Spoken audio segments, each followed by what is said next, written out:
Horror कहानियां थी। गाना। आज 20 सालों बाद रमेश अपनी दुल्हन नैना के साथ अपने गांव के अपने पुराने घर आता है। सभी लोग बहुत खुश थे। रूपा भी अपनी बहू का स्वागत करने में लगी थी। पर ये क्या, रूपा जैसे ही अपनी बहू की आरती उतारने जाती है, अचानक से तेज हवाएं चलने लगती है। घर की लाइट चली जाती है और आरती का थाल का दीपक बुझ जाता है। माँ, ये सब क्या हो रहा है? अचानक से ये मौसम कैसे बदल गया? अरे बेटा, ये गांव है। गांव में अक्सर ऐसा ही होता है। किसी भी वक्त मौसम बदल जाता है और कभी भी लाइट चली जाती है। दीपाली बेटा, किचन से मोमबत्तियां तो ले आ। रूपा के कहने पर दीपाली किचन में मोमबत्ती लेने जाती है। लाइट ना होने की वजह से घर में काफी अंधेरा था, इसलिए दीपाली अपने फोन का टॉर्च ऑन करती है और टॉर्च ऑन करते ही उसे महसूस होता है जैसे कोई उसके सामने से गुजरा हो। मुझे ऐसा क्यों महसूस हुआ कि मैंने अभी यहाँ किसी को देखा? क्या सच में यहाँ कोई था या ये सिर्फ मेरा वहम था? अरे दीपाली बेटा, मिले कि नहीं मोमबत्ती? हाँ माँ, बस अभी लाती हूँ।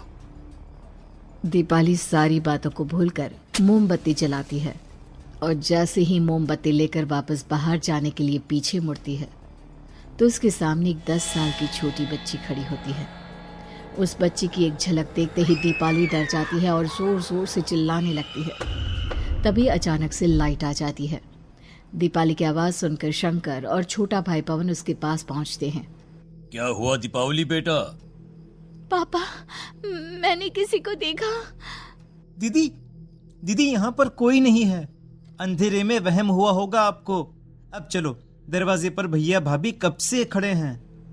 दीपाली भी इसे अपना एक वहम समझकर सबके साथ बाहर चली जाती है, जहां वो लोग अपनी भाभी का स्वागत करते हैं। नैना अपने पैरों से कलश को गिराकर थाल में पैर रखती है और घर के अंदर जाती है। सब घर के अंदर चले जाते हैं। भाभी, मैं आपकी ननद नहीं, आपकी छोटी बहन और फ्रेंड की तरह हूँ।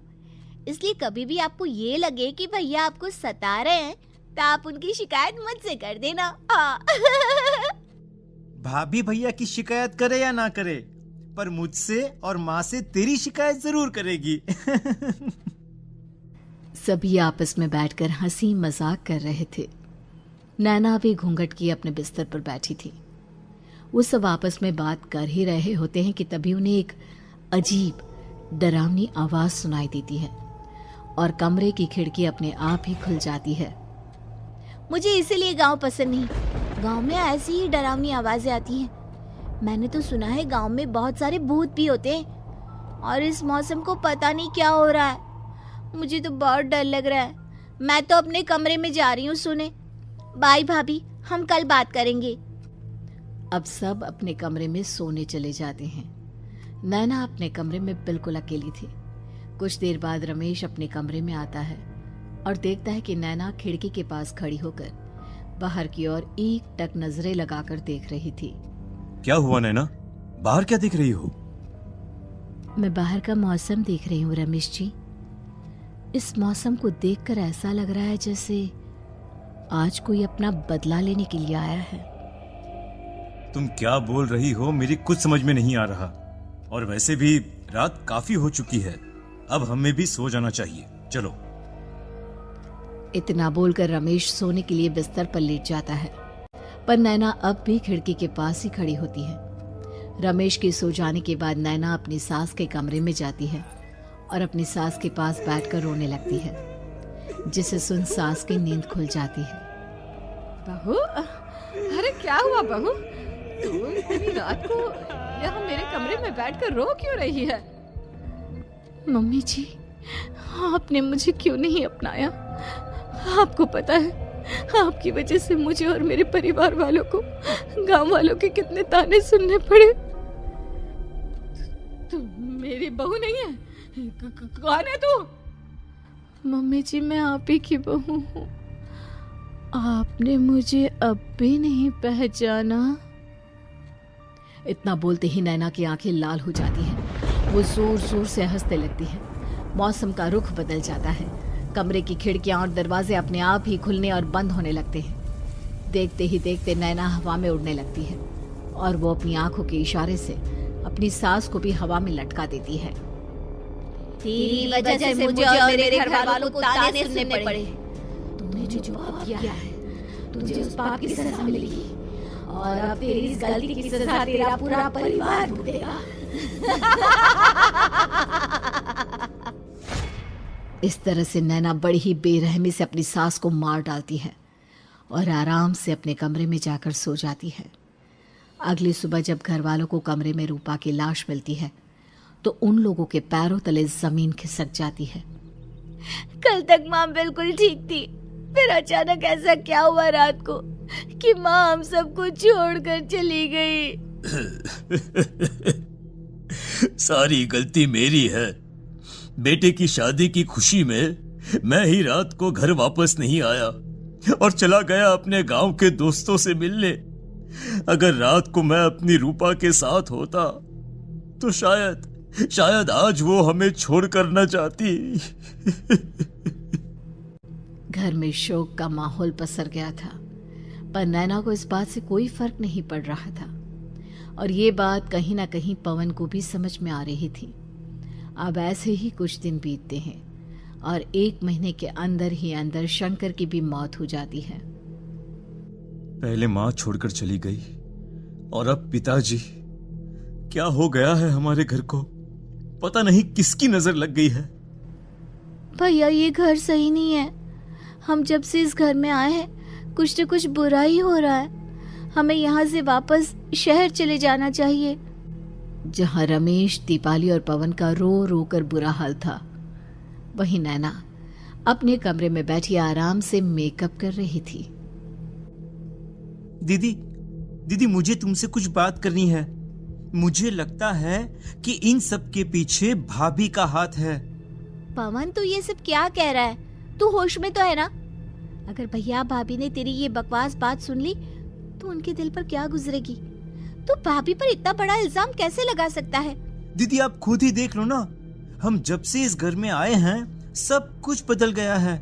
शादी से पहले नैना भाभी ऐसी बिल्कुल नहीं थी, पर अब वो किसी से बात नहीं करती, ज्यादातर अकेले अपने कमरे में ही रहती है और कभी उनसे बात करो भी तो न जाने कैसी अजीबोगरीब तरह की बातें करने लगती हैं। तू पागल हो गया है? आप समझती क्यों नहीं है दीदी? देखो ना, हमारे घर में मौत का सिलसिला शुरू हो गया है, पर भाभी को कोई फर्क नहीं पड़ रहा। वो अभी भी मेकअप कर रही हैं, आराम से खाना खा रही हैं। और दीदी आपको पता है, जिस रात माँ की मौत हुई थी ना, उस रात मैंने भाभी को माँ के कमरे में जाते हुए देखा था।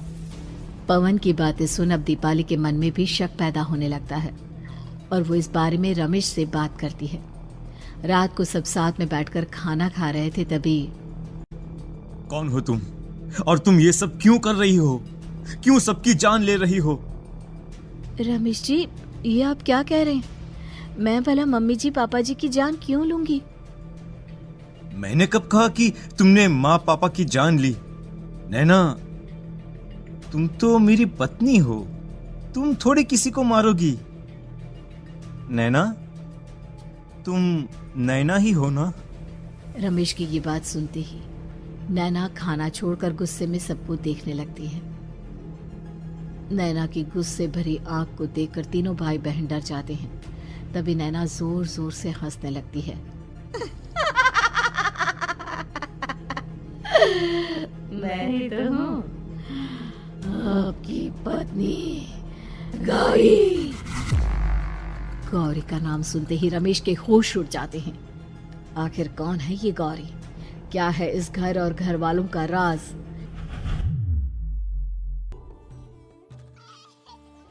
हमारे दोनों बच्चे एक साथ कितने अच्छे लग रहे हैं ना? हाँ, कितने अच्छे दोस्त हैं दोनों। बस बड़े होने के बाद भी इनकी ये दोस्ती बनी रहे तो बच्चे कितने खुश रहेंगे। मैं क्या सोच रहा था कि क्यों ना हम अपनी दोस्ती को रिश्तेदारी में बदल दें।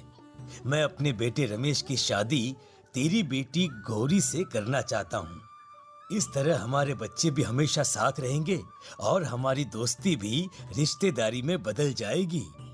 शंकर की इस बात से उसके दोस्त को बहुत अच्छा लगता है और वो अपनी बेटी की शादी रमेश से करवाने के लिए तैयार हो जाता है। बहुत जल्द दोनों परिवार मिलकर बचपन में ही रमेश और गौरी की शादी करा देते हैं। अरे शंकर, अपने बच्चों की शादी करवा कर हमने अपनी दोस्ती को रिश्तेदारी में बदल तो लिया, पर मैं चाहता हूं कि अपनी गौरी का गौना 2 साल बाद करूं, ताकि वो थोड़ी समझदार हो जाए। अरे हाँ हाँ दोस्त, बिल्कुल, हमें कोई दिक्कत नहीं है। इसी तरह समय बीतने लगता है। समय के साथ शंकर का कारोबार तरक्की पकड़ लेता है और 2 साल बाद शंकर अपने पूरे परिवार के साथ शहर में शिफ्ट होने की तैयारी कर लेता है। जब यह खबर उसके दोस्त को पता चलती है तो वो शंकर से बात करने उसके घर जाता है। शंकर, 2 साल पूरे हो चुके हैं और अब तू शहर भी जाने वाला है। मैं सोच रहा था कि तेरे शहर जाने से पहले गौरी का गौना कर दूं, ताकि तू अपनी बहू को अपने साथ लेकर जा सके। ये तू कैसी बातें कर रहा है? रिश्तेदारी बराबरी वालों से होती है, और वैसे भी अब मेरा बेटा या मेरा परिवार कोई भी इस रिश्ते को नहीं मानता। ये तू कैसी बातें कर रहा है दोस्त? जब हमने अपने बच्चों की शादी करवाई थी तब हम दोनों ही एक बराबर थे। पिछले 2 साल में तेरा कारोबार थोड़ा सा अच्छा क्या चल गया, तू पुराने रिश्ते ही तोड़ देगा। देख भाई, ऐसा मत कर। अगर तूने मेरी बेटी को अपनी बहू के रूप में नहीं अपनाया तो कोई भी मेरी बच्ची से शादी नहीं करेगा। अरे उसकी जिंदगी बर्बाद हो जाएगी। यार देख, वैसे भी बाल विवाह तो कानून मान्यता नहीं देता, फिर मैं कैसे दे दूं? तू अपनी बेटी के बड़े होने पर उसकी शादी किसी दूसरे लड़के से करवा देना। वैसे भी तब तक ना उसे और ना ही गांव वालों को ये बात याद रहेगी। मेरे बेटे को बख्श दे मेरे भाई। इस तरह से शंकर अपने दोस्त के परिवार और गौरी को गांव वालों के ताने सुनने और जिल्लत से भरी जिंदगी जीने के लिए छोड़ अपने परिवार वालों के साथ शहर चला जाता है। अरे इनकी गौरी में ही कोई दोष होगा, तभी तो लड़के वालों ने इनकी बेटी को अपनी बहू के रूप में नहीं अपनाया और उसको यहाँ छोड़कर शहर चले गए। अब कौन थामेगा ऐसी लड़की का हाथ? अरे पता नहीं कैसा आदमी है जो गांव वालों के इतने ताने सुनकर भी सर उठाकर गांव में चल रहा है। अरे अगर मेरी बेटी के साथ ऐसा हुआ होता ना तो मैं तो शर्म के मारे मर ही जाता। हाँ, दिन रात लोगों की नजरों में अपने लिए ग्रहण देख और सबके ताने सुन सुन अब गौरी के पिता हिम्मत हारने लगते हैं और एक रात गौरी के माता पिता खुदकुशी कर लेते हैं। ये सदमा गौरी भी सहन नहीं कर पाती और उसकी भी मृत्यु हो जाती है। तुम्हारे परिवार की वजह से हम लोगों ने अपनी इज्जत और जान गंवाई। इसका बदला तो तुम्हें चुकाना पड़ेगा, वो भी अपनी जान देकर। हंसते हुए अब नैना हवा में उड़ने लगती है। नैना अब पूरी तरह से बदल चुकी थी। गौरी की आत्मा उसके शरीर पर हावी हो चुकी थी। उसकी आंखें सफेद, पैर उल्टे, चेहरा काला और बाल बिखर गए थे। अब गौरी अपनी शैतानी शक्तियों से घर के हर कोने को अपने काबू में कर लेती है और सीधी दीवार पर जाकर चिपक जाती है। मुझे अपना बदला चाहिए। बदला लूंगी मैं तुम सबको खत्म कर दूंगी। गौरी इतनी तेज चिल्ला रही होती है कि उसकी आवाज से घर के सारे कांच टूट जाते हैं। सामान इधर उधर गिरने लगता है और ये सब देखकर तीनों भाई बहन के होश उड़ जाते हैं। बचाओ, भागो भागो। उन तीनों को अपनी जान बचाने के लिए यहाँ से वहां भागता देख गौरी जोर जोर से हंसने लगती है। तभी दीपाली घर से बाहर निकलने लगती है, जिसे देख गौरी गुस्से में अपनी शक्तियों से तुरंत घर का दरवाजा बंद कर दीपाली को हवा में उड़ा देती है। बाहर भागेगी, मुझसे बचकर भागना चाहती है? कोई नहीं बचेगा, आज तुम सब मरने वाले हो। अचानक घर में भूतिया आवाजें गूंजने लगती है, तेज हवाएं चलने लगती हैं। सोफा, टेबल, कुर्सी सब हवा में उड़ने लगता है। ये सब देखकर रमेश, दीपाली और पवन की रूह कांप जाती है। घर में ये सब होते हुए और अपनी बहन को हवा में उड़ते हुए देख रमेश और पवन को भी समझ में नहीं आ रहा था कि वो क्या करे, कैसे अपनी जान बचाए। इतने में गौरी अपनी आंखें दीपाली की तरफ करती है और अपनी शैतानी शक्तियों से उसका गला दबाने लगती है। भागने का बहुत शौक है ना, अब मैं तुझे इस दुनिया से ही भगा दूंगी।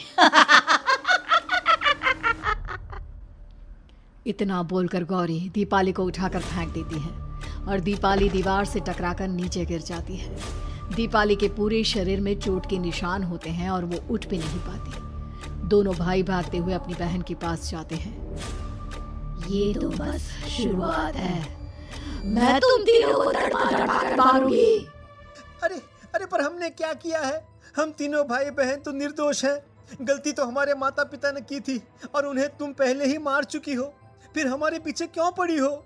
पवन के इतना बोलते ही गौरी एक हवा के झोंके की तरह उसके पास आती है और उसका गला पकड़कर उसे हवा में उठा देती है और रमेश को गुस्से भरी नजरों से देखती है। गलती मेरे परिवार की नहीं थी, पर सबको मरना पड़ा। मैं किसी को नहीं छोड़ूंगी। गौरी पवन को हवा में उछाल देती है, जिस पर कमरे की छत से टकराकर जमीन पर आकर वो गिरता है। उसके सर और शरीर पर जगह जगह चोट लग जाती है और खून बहने लगता है, जिसे देख अब रमेश से चुप नहीं रहा जाता। गौरी, तुम्हारा गुनहगार मैं हूँ। तुम्हारी शादी मुझसे हुई थी। अगर तुम्हें बदला चाहिए तो मुझसे लो। मेरे भाई बहन को छोड़ दो। तुम मुझे मार दो। मरना तो सबको पड़ेगा। अरे पर इसमें उन दोनों की कोई गलती नहीं है। प्लीज, मैं मानता हूँ कि तुम और तुम्हारे परिवार के साथ जो कुछ भी हुआ वो गलत था, पर गौरी, मैं प्लीज मेरे भाई बहन को छोड़ दो। उन्हें तो इस बात के बारे में कुछ भी पता नहीं है। उनका इस सबसे कोई लेना देना नहीं है। तुम और तुम्हारा परिवार यही चाहता था ना कि मैं तुम्हें अपना लूं। उस समय मैं बच्चा था। मेरे पास इतनी समझ नहीं थी, पर आज मैं तुम्हें तुम्हारे इसी रूप में अपनाता हूं। मेरे साथ जो करना है कर लो, बस मेरे भाई बहन की जान बख्श दो उनकी जान। रमेश की ये बात सुनकर गौरी का गुस्सा थोड़ा शांत होता है। ठीक है, मैं तुम्हारे भाई बहन को नहीं मारूंगी, पर तुम्हें मरना होगा और तुम्हारी आत्मा को मेरे साथ शादी करनी होगी। मुझे मंजूर है। अब रमेश गौरी के साथ छत पर जाता है और छत से नीचे को जाता है। रमेश के मरते ही गौरी उसकी आत्मा को अपने साथ ले जाती है और इस तरह से रमेश खुद मरकर अपने भाई बहन को बचा लेता है।